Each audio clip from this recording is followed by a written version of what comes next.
Good morning, North Texas Vegetable Gardening, Canning, Recipes, followers. Jill here with North Texas Vegetable Gardening. And we're going to give you an update today and talk about the coming week. Now, we did get down to 23 degrees last night, but it's going to warm up substantially today and throughout the next week. Let's see what's growing. It's quite toasty in the high tunnel this morning, guys. We've got lots of things growing. I did pull quite a bit of carrots last week and put them in a big mason jar and added water to them and put them in the fridge. They will last a long time that way, guys, along with your celery. So be sure and keep that in mind. Let's check things out. Have some beautiful celery in here that I'll cut some stalks off and do exactly what I did. Ooh-wee. With those carrots. And then my greens are starting to bolt, of course, because we've had some warm weather intermittently, but I can cut those down and continue to eat greens. I have some beautiful heads of cabbage coming up in here. I think I'm going to saute me some cabbage this weekend. I think it's about time to go ahead and pull this kohlrabi and fix me something up with it and get ready to plant other things in this tub. Spinach is getting ready to bolt. I'll cut this back and get ready to go ahead and chow down on some of this week. Maybe make some sauteed spinach or some creamed spinach. But this needs to come up and we need this tub. We have some lettuces and some greens. I'll go ahead and keep this chard going, guys, because it'll grow pretty much all season. And then I'm going to go ahead and I'll get this spinach up as well. And we got to get this bed prepared for our spring vegetables. And let me show you what we got going on.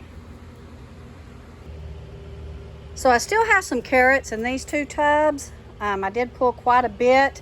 And these are the main two tubs I pulled them from. And I went ahead and replanted them because, guys, we want to keep certain things year round if we can. These carrots are very good for your soups and your stews, and we can even freeze dry them. We can powder them up. There's all kinds of things we can do with our carrots, which are full of vitamin A and K. It's time to replant my Tower of Power. You can see, guys, my calendulas kept going all year long. Pinch this off and put that down in there. And my rosemary, but I have lots of compartments now to use. My onions in the small high tunnel are doing fantastic. So we look to have a good season of onions to go with our celery and our carrots. Here is a volunteer celery and I'm letting her go. You can see this is that Chinese celery, guys, and it is just doing great. Absolutely great. Kale is starting to prosper. Woo-wee. Now I make a great Italian Tuscan soup that I use this in, so I can't wait to dig into this. So a lot of things will be coming up in this high tunnel. You can see that broccoli back there that is bolted out. I'm going to wait and see if I can get some more seed pods off of it. But guys, we need these tubs and we need them very quickly. Next week promises to be in the 70s and 80s. Now they're thinking that last night was our last freeze or frost. I don't believe it. I think that we'll have 2 more. In April, we've had for the last several years late freezes and late frost. Now, I don't think it'll be an extended time. It may surprise me, but I really don't think it'll be an extended time. But I do think it will be enough that if you have anything planted outside, you need to make sure that you can cover it up because it may get down to freezing even for an hour. And normally, this time of year, when we do get the freeze or frost, it happens between 4 a.m. and 6 a.m. It's always darkest before the dawn. Just remember that, and it's always coldest before the dawn.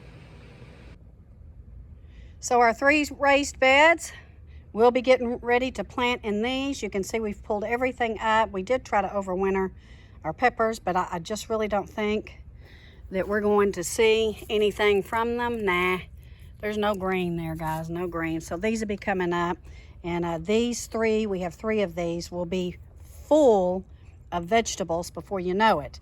Now over here, Greg has tilled up in front of the small high tunnel.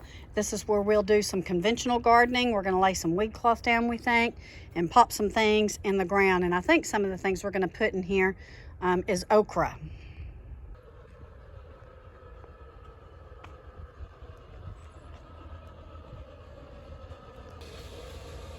So it's already quite warm in this high tunnel. You can see over here that Greg had to pull up some of the weed cloth because he did treat the soil with some microbes, and he'll be laying that back down. But yeah, this high tunnel is warming up significantly during the day.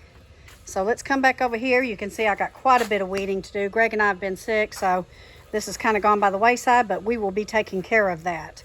My turnips are looking fantastic. My onions did survive, almost every single one of them. And we got to get over there and do some weeding as well. But my beets are sporadic.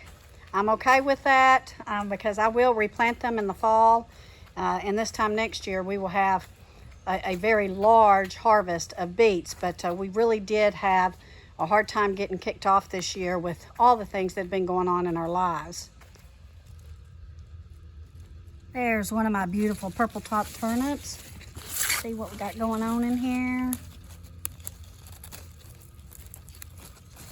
Good thing about turnips, guys, is you can have turnip greens and you can have turnips. And here are the goods, guys, that are getting ready to go in the ground out here. We will plant them this week. I'll plant some of these tomatoes in my small high tunnel up there. We've got quite a few tomato plants and pepper plants started from seed that will be going into the ground. So excited about this. Can't wait to see how we do with this very large high tunnel. Hoping that we get a bumper crop and that we are able to share some of our harvest. So excited. So we bought a bunch of ladybugs. We've still been struggling with aphids in that front high tunnel, even though we've been using the Azotin and something else, I can't remember, neem oil and insecticidal soap. So Greg has been studying and learning about our soil and about the microbes. And I did order a bunch of ladybugs that will be releasing in this high tunnel and in that high tunnel this evening. It's best to release your ladybugs in the morning or in the evening. And the great thing about these high tunnels is they will, we can close them up and they'll stay in, and they'll start laying their eggs and start prospering, and hopefully will help us take care of aphids and other bugs, other insects that can damage your garden. So we're going to be doing that, and we think that we're going to kind of get on a routine schedule with that. I'm going to try to find some praying mantis as well. We really got to ramp up our insect control, even though we have fought so hard over the years. But we keep on going, and you got to as well. So we have a busy weekend. We're going to go check out some tiny homes with Pop today. And I'm getting ready to get him out here. He's going to be selling his house in the next couple of weeks, putting it up on the market. So excited to get him out here. We're going to have some lunch because we've kind of been cooped up a while with our illness and with the weather and just everything that's going on, guys. But I wanted to give you an update. It's time to go ahead and get things in the ground. But again, make sure you can protect them if you need to. I saw on the news where they were talking that yesterday or today is usually our average last day of freeze or frost. I'm not sure where they're at here locally, but that's not been true for us. Like I said, for the last several years, we've had late freezes and frost around Easter. And Easter is late this year, and a lot of you don't plant till after Easter. I know that.